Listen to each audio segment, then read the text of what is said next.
O Tiga foi uma parceria que eu fiz, eu mais 2 sócios, a gente criou a Ultra License na época, exatamente para trabalhar só séries de Ultraman.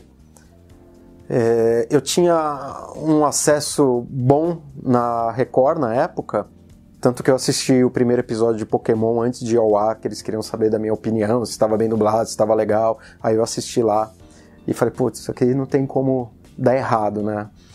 E aí me chamaram lá, olha, a gente comprou um pacote de séries e tem o Ultraman Tiga e é da Mundial Filmes. Eu, pô, que legal. Aí eu fui lá falar, na época o dono, lá, o presidente era o Procópio, e falei, olha, tem um dinheiro bom aqui que a gente pode explorar, é uma franquia enorme e tal, tem isso. E aí o Tiga, eu não tive participação na venda para Record porque já estava fechado. Mas aí a gente comprou o licenciamento do Tiga junto com a Mundial, então eu estava cuidando de toda a licença, junto com esses 2 sócios, de toda a licença da série. Então eu licenciei os brinquedos para Glaslit, e eu acabei vindo para a JBC porque a JBC licenciou a Ultraman World, que era a revista oficial dos Ultras. Que, como eu acabei vindo para a JBC também, eu falei, não, peraí, a série tinha saído do ar, uns motivos meio estranhos. Eu falei, não, espera que eu vou colocar a série de volta ao ar e a gente lança a revista. Como só ficou mais um mês, aí a revista foi cancelada, mas veio a Henshin, veio a Matinê, vieram os mangás. Então o projeto inicial, antes de tudo, era a revista do Ultraman. Foi assim que eu vim para a JBC. Eu não estava lá presente quando falaram, ó, tira do ar. Agora, o que eu sei, que veio por intermédio da Glaslit na época, dos diretores, como eles tinham feito uma licença grande de muitos produtos, alguma coisa até chegou a sair, algumas outras coisas foram adaptadas para Beyblade. Cara, depois que o Thunder Tank virou o carro do Shurato, depois que a Super Máquina virou o carro do Jiraiya, então é normal, né? Então, e aí, na verdade, o Tiga estava dando mais audiência do que o Pokémon. E mesmo o Tiga sendo para um público mais adulto, que o Tiga não, o Ultraman não é tão infantil. A partir do Mebius, acho que é 2006, 2004, por ali, ele ficou um pouquinho mais infantil e até infantilizaram um pouquinho mais. Mas até o Gaia, ele não estava com essa pegada infantil, né? Claro que era para vender brinquedo, bonequinho de monstro, né? Mas eu entendia que era para um público mais adulto. Ele passava, se não me engano, às 9 da manhã, entregava, chegou a dar pico, se não me engano, de 12, que eu tinha lá os relatórios de audiência, e aí a justificativa dele ter saído do ar foi que numa quarta-feira de cinzas ele tinha dado 2 pontos. Só que assim, naquela época, a gente entregava o Tiga com 6 pontos de pico, de média, não era de pico, de média, e para Pokémon, começava Pokémon em seguida. Isso na Record, no programa da Eliana. E Pokémon segurava com 1 ponto. E foi aquela febre toda. Então tiraram e realmente pediram dinheiro. Pediram dinheiro pra Glaslit, pediram participação pra gente. E eu até aceitei. Não, beleza, vocês querem X%? Eu dou, mas ó, X% de nada é nada. Se vocês tirarem a série do ar, não segura. E aí aconteceu de eu até ter convencido eles colocarem a Record, colocar de volta no ar. Colocou, acho que em julho. E aí eu segurei toda a licença, porque eu acho até que eu fui ingênuo. Eu deveria ter licenciado, tal, porque custou muito dinheiro. Ia sair cartão telefônico, ia ter álbum de figurinha, ia ter revista oficial, ia ter kit de festa. Quem veio na Ultracon aqui no Arc, aqui do lado, na Ultracon 2000, ganhou a máscara, inclusive. É um item que só existiu ali. Quem ganhou, quem veio e participou, ganhou de brinde e tal, mas já era uma divulgação do kit de festas do Ultraman Tiga que ia vir. E aí, no dia que chegou, e a Record encomendou o Ultraman Dyna, eu já tinha toda a escala de dubladores para fazer a série lá na Audio News, que é a mesma do Yu Yu Hakusho, e aí foi quando saiu do ar. E aí sim, do Dyna, eu ia ter participação na venda para TV, para o licenciamento, e a ideia era fazer uma sessão ultra com 2 séries, uma nova e uma clássica. Então a gente ia ter, por exemplo, Ultra Seven e Ultraman Tiga, aí depois o regresso de Ultraman Dyna, aí ia começar a trazer Ultraman Ace, Ultraman Gaia e por aí afora. O Tiga passou na Play TV, até quem levou lá pra Play TV foi o Angelotti na época, e ele falou, não, ó, se der certo você vai ter participação, eu te chamo. Só que passou uma vez e não segurou. Play TV não segura.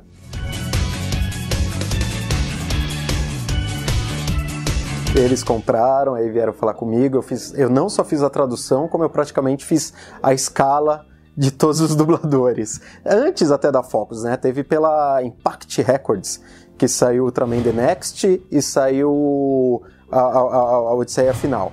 Então, cara, muito super gente boa lá do Rio. Aí ele pediu pra mim, você sabe os dubladores e tal? Sei, aí eu já passei lá pra Audio News. Inclusive, os dubladores que iam participar do Dyna, eles já estão ali, né? Então já tem o Márcio Seixas fazendo lá o Capitão do Super Guts, o Hermes fazendo o Asca, então já estava tudo escalado.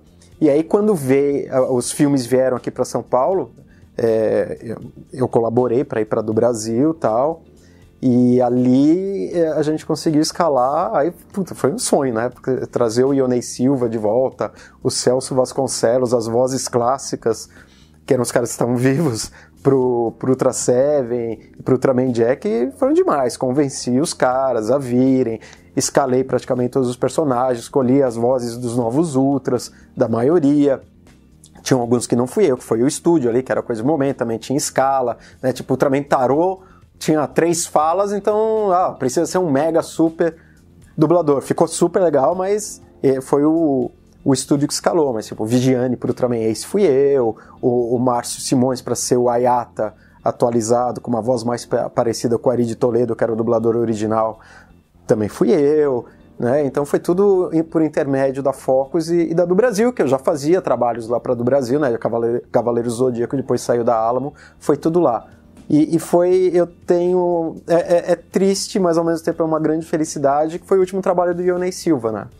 Ele fez os 2 últimos filmes, aí o terceiro ele já não conseguiu fazer, e em seguida ele faleceu. Mas nos 2 que o Go, o ator, né, o Jirodan, aparece mesmo, não só de Ultraman, ele que fez. Foi o Cassius. Foi o pessoal, eu não estava aqui na época, mas foi totalmente aqui da JBC. Aí eu aproveitei e já, né, comecei a participar também da versão em mangá do Ultraman.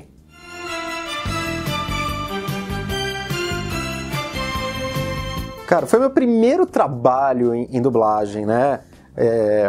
Como profissional de dublagem dessa área específica. Tenho que agradecer a Maria Inês, que era diretora artística na época lá da Alamo, que confiou em mim, porque eu nunca tinha feito nada. Era uma série com uma baita de uma pressão, né? Era bom que eu já sabia lidar com o público, né? E fui lidando.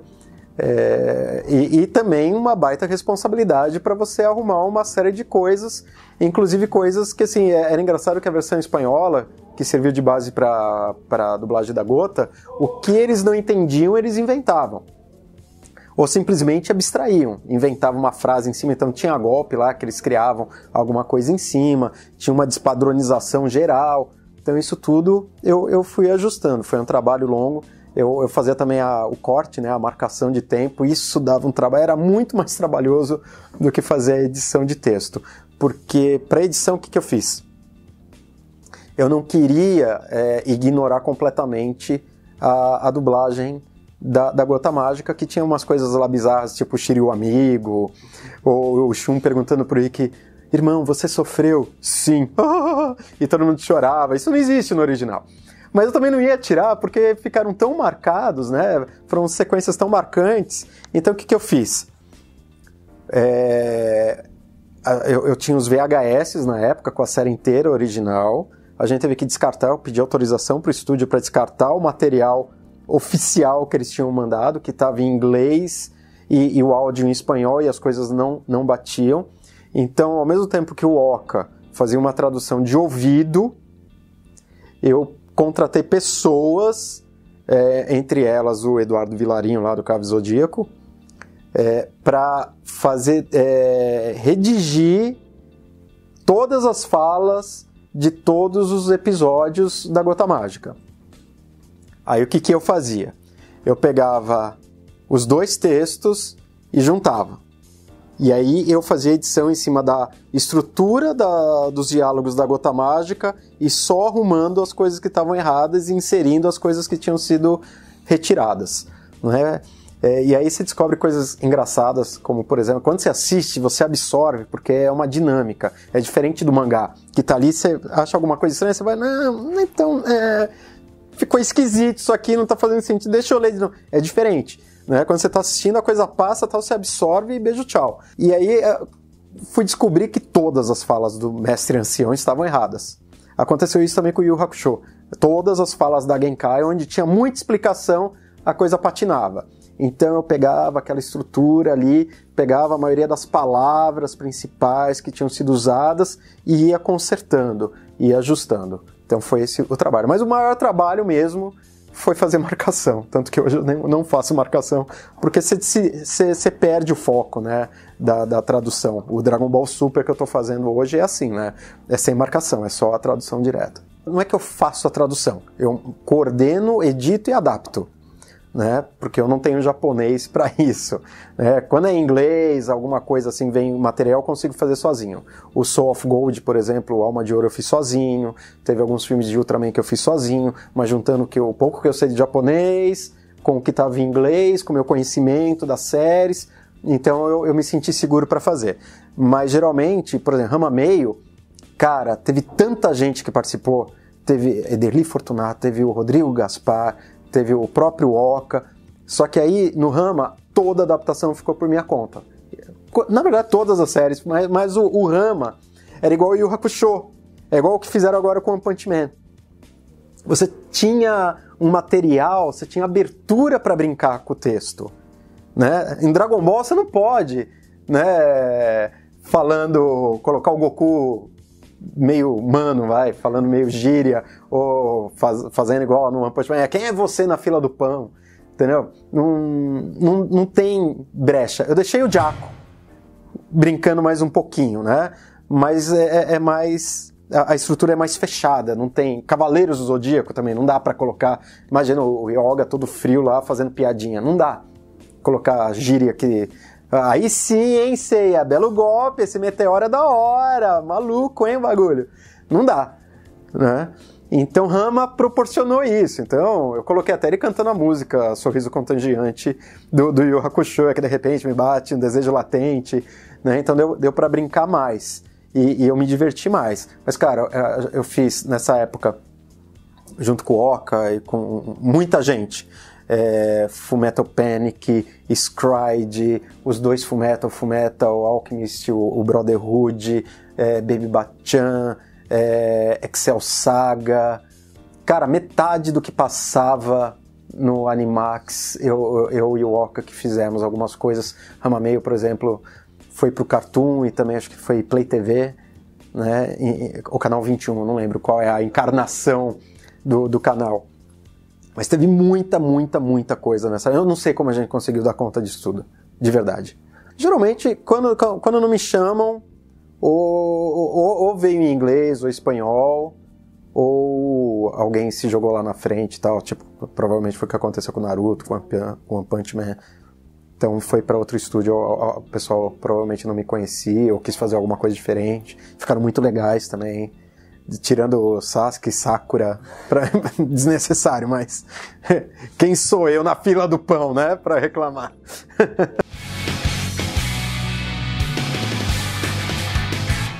Foi mais um aprendizado, aprendi muita coisa lá na Sampa. A Sampa foi minha primeira casa, né, Sampa e Acme, na época da Herói. Tenho amigos lá, que... o tipo de mangá que a gente se propôs a trazer, que não era para bater de frente com a JBC e com a Panini, que a gente não é nem louco e nem ia conseguir pegar, talvez assim um Gurren Lagann, mas mesmo assim já era comer por uma beirada. A gente já sabia que não iam ser aquelas vendas sensacionais. Só que calhou de pegar crise na banca, crise no Brasil, a Copa do Mundo 2014, o país parou, foi um absurdo. Eu não sei, acho que as pessoas estavam achando que o dinheiro ia começar a cair do céu, assim, todo mundo ia sobreviver. Falou, Copa do Mundo, enchia a conta de dinheiro. Né? Acho que só foi bom para Nike, para Adidas e que para vendia cerveja, né, para hotelaria, porque 2014 foi um terror. Começou ali no finalzinho de 2013, mas 2014 foi muito complicado e aí surgiu o convite de eu voltar para a JBC.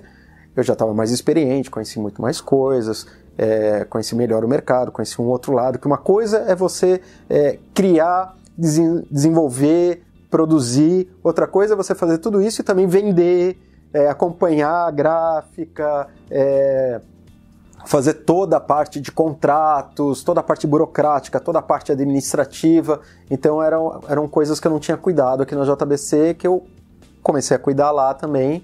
Então foi um grande aprendizado, foi muito bacana, não me arrependo não.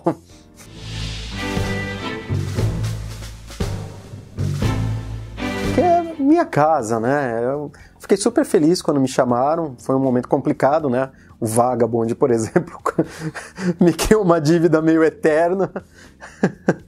Era um projeto grandioso, era um passo grande para a Sampa na época, e aí calhou exatamente essa época de crise em banca, crise nas livrarias, crise no país, né? Então, como você vai segurar um produto de R$40 com uma boa rentabilidade? A gente até fez um cálculo baixo, que era para vender, pelo menos 1.200 unidades, e estava vendendo 300, 400, com sorte, e despencando. Então não teve como, então rachou, a gente ficou sem chão, não teve como segurar. Cara, orgulho de tudo, é do zero, entendeu? Herói foi praticamente do zero, uma revista daquele jeito, a Henshin, do jeito que a gente concebeu, ela também foi do zero, essa coisa de ter não só os dubladores, mas principalmente os atores, a gente ter acesso ao Japão, a parques, museus, coisas que a gente... você não acha nem na internet isso. Você só vai achar na Henshin. Quem tem a Henshin vai conseguir olhar, vai conseguir ver, ter o registro daquilo. Quem não acompanhou na época não tem como. O início dos mangás foi do zero também, tanto que o jeito da Conrad de produzir mangás, que também foi do zero, foi de uma maneira, o nosso foi de outro, entendeu? Existe um formato Conrad, existe um formato JBC, né? A Conrad começou com offset, a gente começou com o jornal, a gente começou com o formatinho, eles já começaram com aquele formato maior. Então, isso assim são indícios que eram projetos iniciados do zero, não existia nada, né? Dublador, por exemplo, nunca ninguém tinha dado tanta atenção, aberto tanto revistas assim para eles se expressarem, falar, ter contato com os fãs, como essas revistas, trazer os mangás, cara. É que hoje meio que já banalizou, você já está acostumado. Talvez as pessoas caiam na real se um dia, Deus o livre, mas não tenha mais mangá na banca. Vai ser igual aquele seu programa de TV favorito que é cancelado, né? A minha geração chorava porque não tinha mais Capitão Asa, aí depois veio o pessoal que não tem mais a Xuxa, é porque não tem mais o Show Maravilha, é porque não tem mais o Clube da Criança. Hoje eu vejo o pessoal reclamando TV Globinho, entendeu? É porque não existe mais. Então, é um tremendo orgulho você pegar e olhar para trás e ver esse legado todo que você deixou. E ver que as pessoas se lembram. Tem gente que fala assim, cara, eu me interessei em aprender a ler de verdade por causa das suas matérias na Herói. Eu resolvi virar jornalista por causa das suas matérias na Herói. Existe uma ou duas gerações de dubladores muito competentes, que fazem de tudo, mas cujo principal objetivo é dublar Cavaleiros do Zodíaco, é dublar Dragon Ball. Então, cara, isso eu me sinto muito orgulhoso. Não há dinheiro que pague a felicidade que eu sinto quando eu vejo essas coisas e olho para trás e vejo tudo que foi desenvolvido, produzido.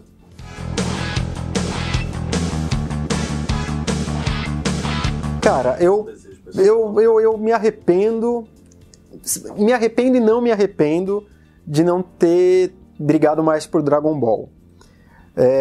Mas se fosse naquele momento, eu também abriria a mão de Dragon Ball, porque era um mangá que já tinha sido publicado 4 vezes, pela Conrad, a última tinha ficado pela metade, né? A edição de luxo, o Kanzenban, quase Kanzenban deles. A fase Dragon Ball tinha passado, você não sentia a quantidade de fãs de Dragon Ball fosse tão grande quanto de Cavaleiros. Cavaleiros eu sempre senti muito isso nas redes sociais. O Dragon Ball parece que o pessoal tinha ficado meio... Depois passou ali a febre do Z e tal, ali já no GT o pessoal já meio que desencanou. E isso dava para se sentir até pelas vendas da Henshin, que se apoiava totalmente em Dragon Ball.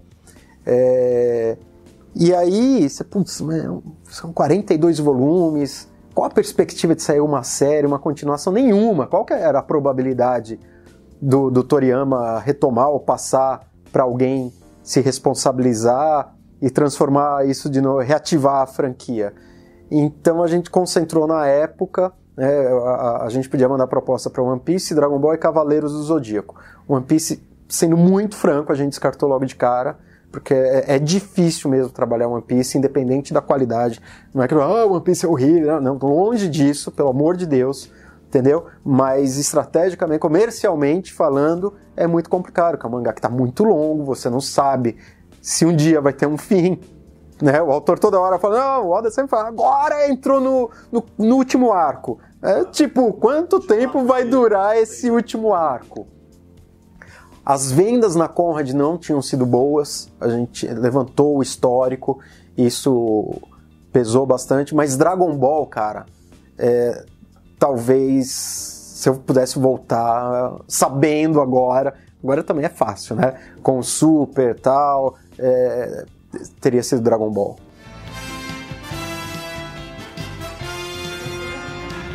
Como fã, como profissional, realmente. Agora, existem outras coisas que você tem que ponderar. Você tem que sobreviver. Você tem que viver disso. Então, não é um mercado fácil. É um mercado restrito. Não é um mercado que necessariamente vai pagar o que você acha. Eu lembro do pessoal, por exemplo, que trabalhava na Devir.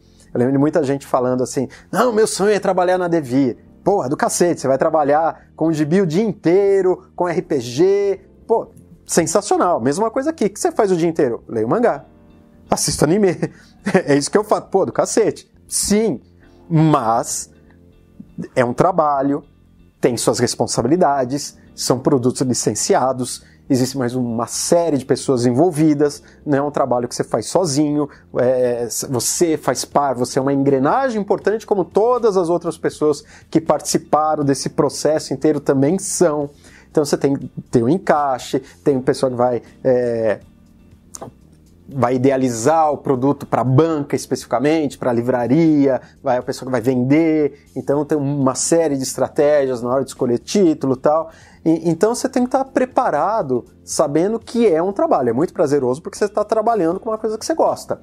Mas não se iluda, primeiro, achando que você vai ficar rico, milionário, que você que é só, hoje eu vou ler Cavaleiros do Zodíaco, My Hero Academia, e vou assistir um episódio aí da nova temporada do Boku no Hero também, ou um Dragon Ball Super, alguma coisa. Não é isso, é um trabalho. Você precisa de tempo, você precisa de concentração, você precisa estar bem azeitado ali com a equipe, e tem um lado financeiro que você tem que saber que você vai começar de baixo e vai galgando e demora, porque, como eu falei, é uma área restrita e meio difícil de você crescer, tem seus limites, mas no geral é muito legal, é do cacete, eu não tenho o que reclamar dessa parte. O CrossFit eu não fui, mano. Eu só fui ali, fui garoto propaganda, mas o CrossFit continua aqui pertinho, aqui na Vila Mariana. Acho que, se eu não me engano, é CrossFit da Vila. E sempre tem gente da JBC lá, é bem legal. É que eu tô preguiçoso mesmo, tô sem tempo, mas uma hora eu volto lá a fazer sim. Aí eu vou gerar alguns memes lá pra Mara.